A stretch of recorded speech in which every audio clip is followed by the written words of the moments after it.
During the Second World War, it was one of the greatest military defeats that the British Army suffered, which is known as the Fall of Singapore.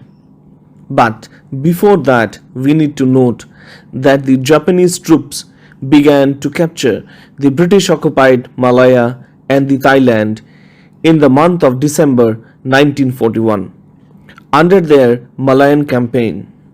The Japanese were highly interested in capturing the port city of Singapore within a short time, as that particular place was of great strategic importance. The Allied or the Commonwealth forces were not adequately equipped to prevent the advance of the Japanese, who moved swiftly through the jungles of Malaya and by the seaborne landings. On January 11, 1942, Kuala Lumpur fell into the hands of the Japanese, and then the aim was Singapore.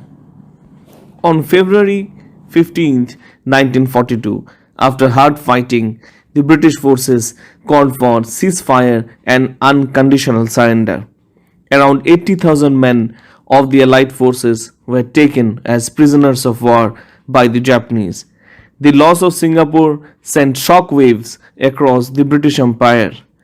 During the Malayan campaign, the British, Australian, and Indian forces suffered huge casualties, and the remaining men were taken as POWs. The British Prime Minister Winston Churchill called the fall of Singapore to the Japanese as the worst disaster and the greatest capitulation in British military history.